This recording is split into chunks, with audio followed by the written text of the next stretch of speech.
The studio was already tense, but the moment Donald Trump raised his voice, the atmosphere shifted completely.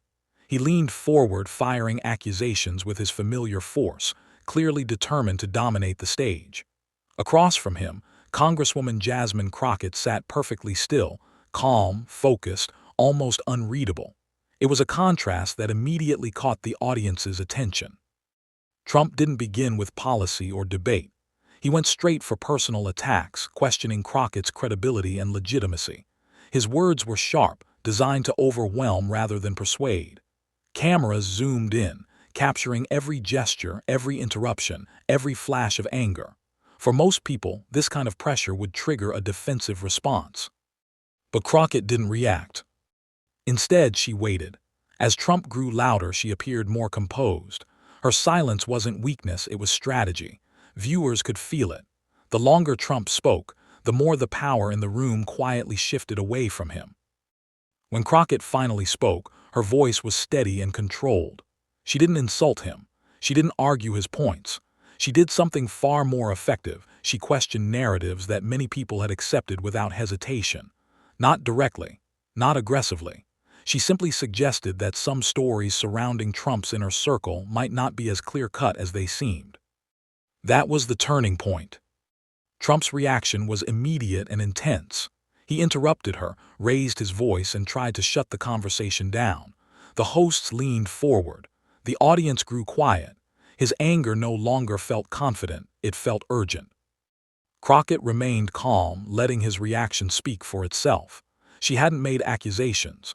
She hadn't revealed anything concrete, but she had planted a question, and once planted, it couldn't be ignored. By the end of the exchange, one thing was clear. This was no longer a normal political debate. Something had shifted, and whatever came next was going to change the entire conversation. As the exchange continued, Trump's tone grew sharper and more aggressive. He talked over Crockett, waved his hands, and repeatedly tried to shut her down before she could finish a sentence. It was a familiar tactic: overpower the moment, drown out the opposition, and control the narrative through sheer volume. But something wasn't working. The louder Trump became, the more unsettled he appeared. His interruptions felt less like confidence and more like panic. Viewers at home could see it clearly. This wasn't a man brushing off a baseless claim. This was someone desperate to stop a conversation from moving forward. Crockett, on the other hand, stayed exactly where she was: calm, measured, and deliberate. She didn't chase his insults. She didn't match his tone. Instead, she allowed his outbursts to fill the room, knowing they were doing more damage to him than any argument she could make. Then she spoke again.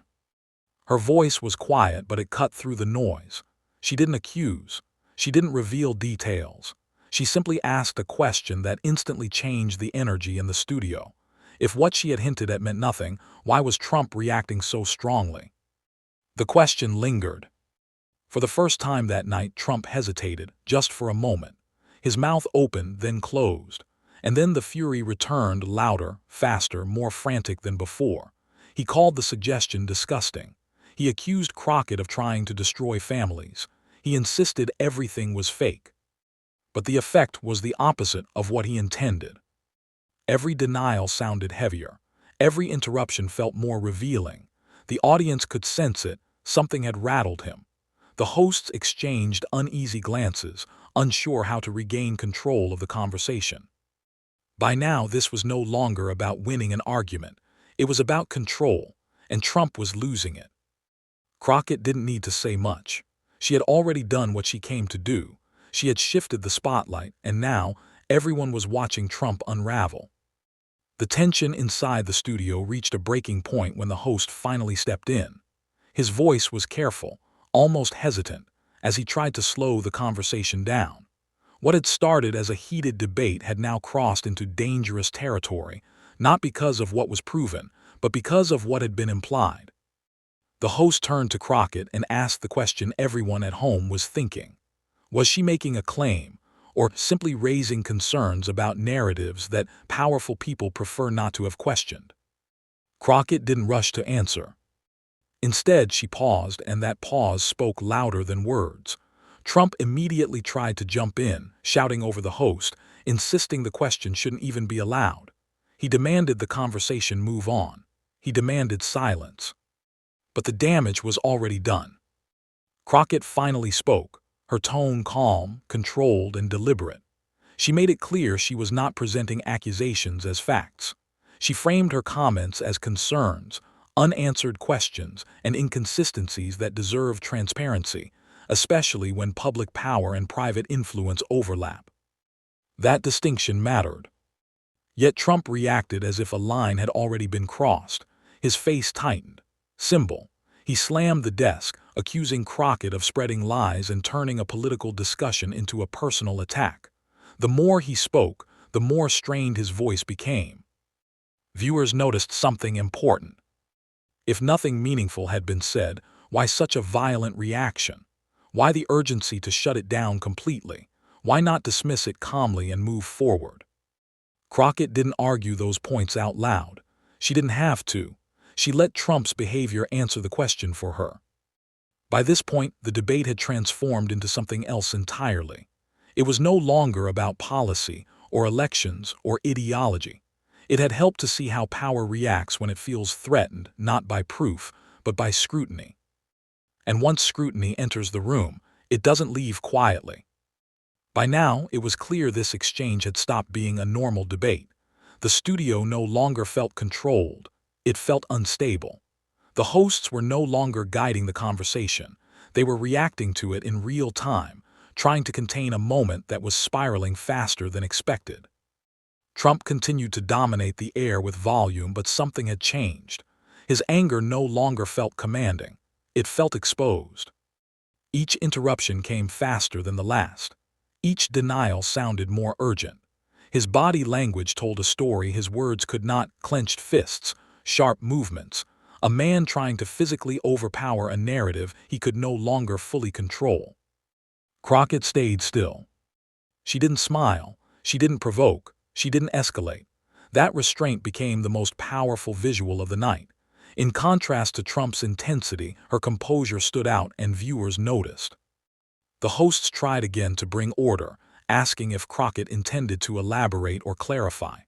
Trump immediately cut in, demanding she not be allowed to continue. That reaction alone shifted public perception. People weren't listening only to what was said anymore. They were watching how it was being handled. Crockett finally spoke, slowly and carefully. She emphasized accountability, transparency, and the public's right to question powerful figures without intimidation. She didn't expand on implications. She didn't offer proof on air. She framed her stance around principle, not accusation. That made the moment even heavier. Because now the focus wasn't on what might be true, it was on why certain topics triggered such explosive resistance. Trump's attempts to shut the conversation down only amplified curiosity. The more he pushed back, the more attention the moment drew. At home, viewers weren't choosing sides based on facts alone. They were reacting to tone, control, and composure. And in that silent comparison, the balance of power had quietly shifted. Once the cameras cut away, the moment didn't end, it multiplied. Clips from the exchange spread across social media within minutes. Short snippets, slowed reactions, side-by-side comparisons of body language. Every frame was analyzed. It wasn't about what had been proven. It was about what had been revealed through reaction.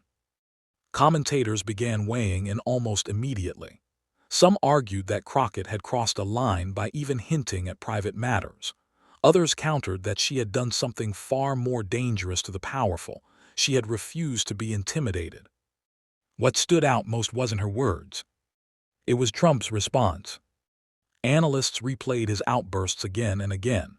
The raised voice, the frantic interruptions, the visible frustration. They asked the question many viewers were already asking themselves. If nothing meaningful had been implied, why react with such intensity? Crockett's calm presence became a talking point of its own. Supporters praised her composure under pressure, framing it as a lesson in restraint. Critics accused her of weaponizing ambiguity, but both sides agreed on one thing: the exchange had shifted the narrative. This wasn't just another loud television moment. It became a case study in how power behaves when challenged not with proof, but with uncertainty. The lack of clear answers only deepened public curiosity. Silence, in this case, didn't end the story, it fueled it. News cycles moved on, as they always do, but the question lingered. Not because it was confirmed, but because it had been asked in a space where questions are rarely allowed to land without consequence. And once a question takes root in public consciousness, it doesn't need to be repeated to grow. It waits. By the end of the night, one thing was undeniable. This was no longer just a viral clip or a heated exchange. It had become a symbol, not of answers but of resistance, not of proof but of power being questioned in real time. Jasmine Crockett didn't walk away declaring victory. She didn't present documents on camera or push the moment further. Instead, she did something far more effective. She exposed how fragile control becomes when authority is forced to respond emotionally instead of strategically. Trump's anger didn't erase the moment, it preserved it. The louder he shouted, the more the contrast grew.